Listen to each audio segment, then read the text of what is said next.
नमस्कार, जय माता रानी की। आज की ये कहानी है एक मोर मोरनी की, एक राजा और रानी की। एक जंगल में एक मोर और मोरनी रहा करते थे। मोर और मोरनी दोनों बड़े हंसी खुशी रहा करते थे। एक दिन मोरनी मोर से कहती है कि पिया जी, हमें यहाँ से चलना चाहिए और यहाँ से चलने के बाद जहाँ हमारे समाज के लोग रहते हैं वहाँ काफ़ी सारे मोर और मोरनी रहते हैं, हमें वहाँ चलना चाहिए। मोर मोरनी से कहता है कि प्रिय, वहाँ चलेंगे तो लड़ाई झगड़े होंगे, इससे अच्छा तो हम दोनों लोग यहाँ रहते हैं। लेकिन मोरनी जिद करती हैं। फिर दोनों उड़कर एक नगर में आ जाते हैं। नगर का राजा पशु पक्षियों की भाषा को अच्छी तरह समझता था। उस राजा ने ग्रह शास्त्र की पढ़ाई की थी। ग्रह शास्त्र का मतलब होता है पशु पक्षी की आवाज़ को समझ सके। वो राजा हर पशु पक्षी की आवाज़ को समझता था। हर जीव जंतु की आवाज़ को वह बखूबी जानता था कि क्या कह रहा है। दोनों मोर और मोरनी उस नगर में आ जाते हैं। एक दिन की बात है। राजा अपनी रानी से कहता है कि रानी, मुझे बहुत तगड़ी भूख लगी है और मुझे भोजन खिला दीजिए। राजा की रानी 3600 प्रकार के भोजन बना करके और एक थाली में सजा करके, एक हाथ में पानी का लोटा, दूसरे हाथ में भोजन की थाली लेके और राजा के समक्ष आती है। राजा को भोजन परोसती है। जैसे राजा के सामने थाली रखी जाती है, एक चावल का टुकड़ा जमीन पे गिर जाता है। वहीं पे कुछ चींटियां घूम रही थी। एक चींटी उस चावल के टुकड़े को धीरे धीरे लेकर जाने लगती है। राजा इस घटना को देख रहा था। उस चींटी के पास तुरंत दूसरा बड़ा चींटा आता है और वो चींटा चींटी से कहता है कि प्रिय, ये चावल का टुकड़ा मुझे दे दीजिए और तुम राजा की थाली से दूसरा चावल का टुकड़ा लेकर आओ। इस बात को राजा समझ जाता है, क्योंकि राजा हर पशु पक्षी की भाषा को जानता था। तो राजा इस बात को समझ जाता है। चिट्टा चिट्टी से ये बात कह रहा है। चिट्टी चिट्टा से मना करती है, नहीं, राजा को पता चलेगा तो मुझे मार देगा। लेकिन चिट्टा फिर भी कहता है, राजा को कुछ भी पता नहीं चलेगा। चिट्टा कहता है, राजा अपनी भाषा को समझता नहीं है।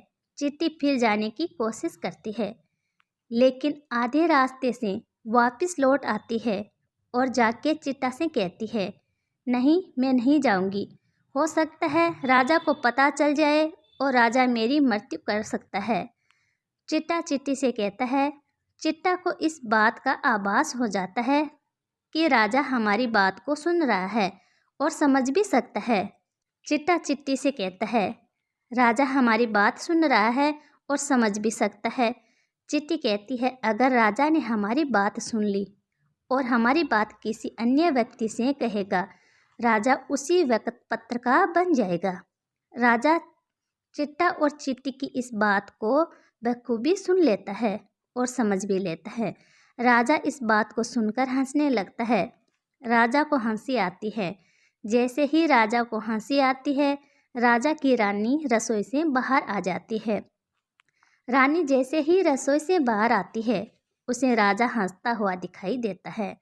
रानी राजा को हंसता हुआ देखकर सोचने लगती है, शायद मुझसे कोई गलती हुई है, इसलिए राजा हंस रहे हैं।